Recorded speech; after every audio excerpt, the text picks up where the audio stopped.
Halo guys, ketemu lagi dengan saya di channel Aikila Ajiza. Sebelum kalian nonton, di subscribe dulu ya, di like dulu ya guys ya. Terima kasih. Oke, di sini saya akan menceritakan tentang cerita rakyat yang berjudul Awang Sukma dan Telaga Bidadari. Cerita ini berasal dari Kalimantan Selatan.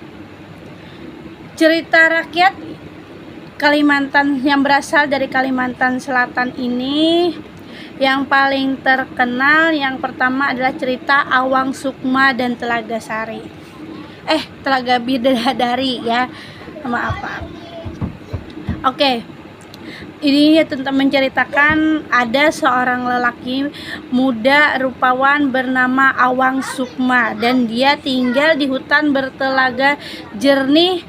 Dia hidup seorang diri guys ya. Jadi dia itu seorang diri. Dia adalah seorang pemuda yang tampan dan dia juga mahir meniup seruling. Dulu kan zaman dulu itu cuma ada seruling ya mungkin ya, tapi kurang tahu juga.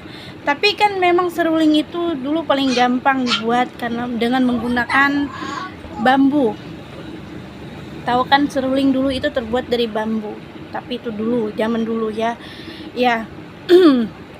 Dia juga mahir menyanyikan lagu-lagu yang menyentuh perasaan. Pokoknya siapa saja yang mendengar suara serulingnya dengan alunan lagunya pasti merasa terbawa suasana happy, bahagia. Jadi ada perasaan suka dukanya juga. Nah, hingga suatu hari dia terbangun dari tidurnya karena dia terkejut nih dengan suara kayak suara burung gitu kan, kayak suara sayap-sayap gitu ya yang mengepak. Nah, kemudian dia tidak percaya nih pada pandangan dia. Dia terkejut nih guys. Terkejutnya kenapa? Ternyata dia melihat 7 bidadari turun dari angkasa, dari atas langit. Dia melihat ya zaman dulu ya. Dan terbang menuju telaga tersebut. Kan ada telaga jernih. Kan dia tinggal di dekat telaga jernih. Nah, bidadari itu menuju ke telaga tersebut. Nah, si Awang Sukma ini mengintiplah dia dan menatap ketujuh putri bidadari tersebut mandian. Mereka senang bercandaria, bermain-main dengan air. Nah, makanya dari mereka itu nggak ada yang menyadari nih kalau ada yang ngintip. Sama halnya kayak kita mungkin kalau kita mandi di sungai ya dengan bercandaria dengan teman-teman, pasti kita tidak menyadari ada bahaya kah atau ada apakah, nggak ada yang menyadari, itu pasti tidak ada yang menyadari. Kemudian gini ya, si Awang Sukma ini mengambil dan menyembunyikan satu selendang putri tersebut.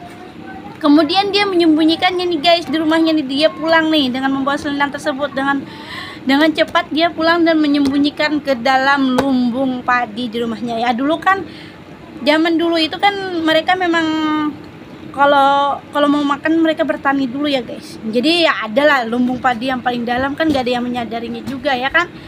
Kemudian si putri ini baru menyadari setelah mereka selesai mandi.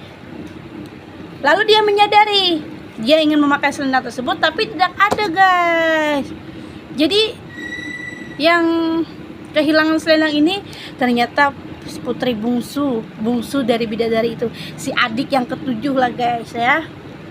Akibatnya dia tidak bisa kembali ke kayangan karena tidak bisa terbang. Tanpa adanya selendang tersebut dia tidak bisa kemana-mana guys, dia tidak bisa terbang. Nah, beda kalau zaman kita sekarang ya kan. Kalau kita nggak ada motor kita bisa naik gojek ya kan. Kalau zaman dulu beda, tidak ada. Nah, saat dirinya si bidadari ini yang adik bungsu ini sedang kesal, sedih, takut, ya bercampur aduk lah gitu kan, menangislah dia. Kemudian si Awang Sukma ini keluar dari persembunyiannya, dia berlaga seperti pahlawan guys. Tapi si putri ini tentu saja dia tidak akan langsung percaya begitu saja, dia pasti merasa takut karena dia bukan berada di bumi. beda alam kan guys ya. Namun si Awang Sukma ini dengan lembutnya menawarkan bantuan. Kemudian karena tidak ada pilihan lain ya kan, si Putri ini akhirnya ikutlah dengan si Awang Sukma. Karena si Awang Sukma ini merasa bahwa si Putri itu adalah jodohnya guys. Dia pun akhirnya meminang si bidadari tersebut. Dan dengan karena tidak ada pilihan, seiring waktunya berjalan, mereka kan pasti timbul benih-benih cinta ya guys ya, sedikit demi sedikit.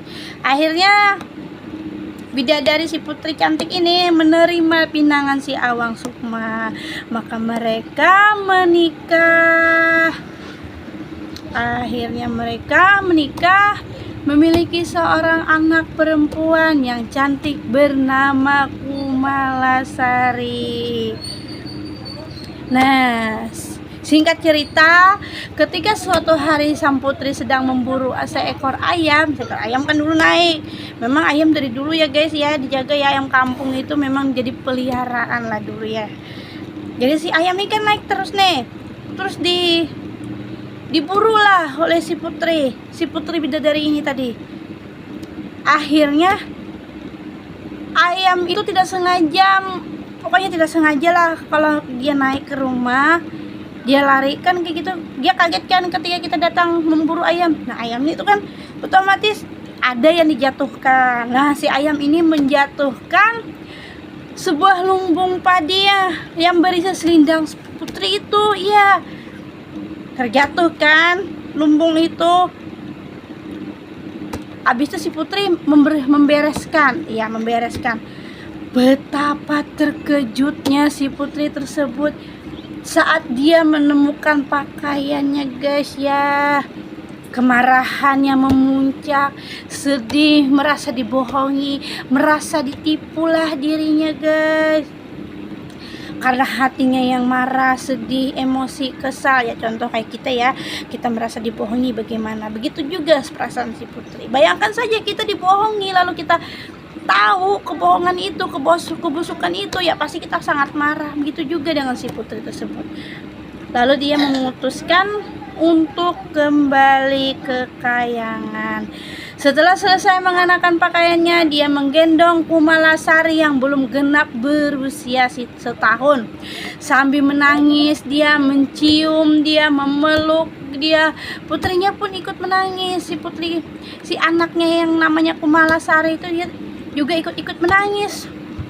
Jadi tangisan ibu dan anak itu membuat Awang Sukma terjaga dari tidurnya. Dia terbangun. Nah dari tadi kan berarti si Awang Sukma ini dia tertidur dengan pulas guys. Dia tidak tahu kalau si Putri ini tahu guys rahasia si Awang Sukma ini. Akhirnya kan si Awang Sukma ini melihat, dia cuma tertegun deh guys. Dia tidak bisa berkata-kata, dia cuma bisa dalam hati berpikir, mungkin ini dia sangat takut dengan perpisahan. Iya, dia pasti menduga seperti itu guys. Sambil menangis, bidadari ini pun berpesan kepadanya untuk mengambil 7 kemiri dan memasukkan ke dalam bakul jika Kumalasari merindukannya. Awang Sukma harus mengguncang bakul tersebut sambil melantunkan lagu dan sulingnya.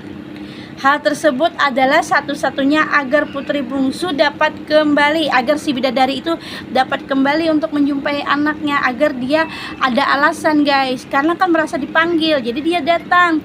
Kalau tidak dilakukan seperti itu, dia tidak akan datang karena tidak merasa dipanggil.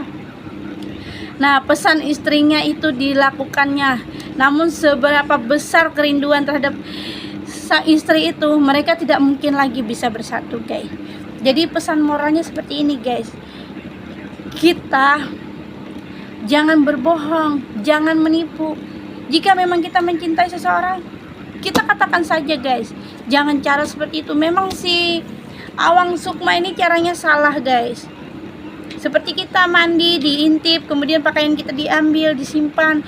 Lalu kita bagaimana guys? Kita seorang perempuan yang merasa ditipu lah akhirnya guys ya. Mungkin seperti itu ya pesannya ya. Jangan sampai kita mengecewakan dengan cara berbohong. Jadi sebesar apapun, kita selama apapun menyimpan rahasia itu, kalau tidak ada keterbukaan ya pasti seperti ini guys, pasti lambat laun pasti ketahuan. Oke guys, cukup sekian, see you ya. Terima kasih yang sudah menonton, yang mendengarkan. Untuk cerita yang lebih lanjut, jika memang kalian ingin mendengarkan, silahkan komen aja guys, apapun itu. Oke, see you, bye bye, thank you.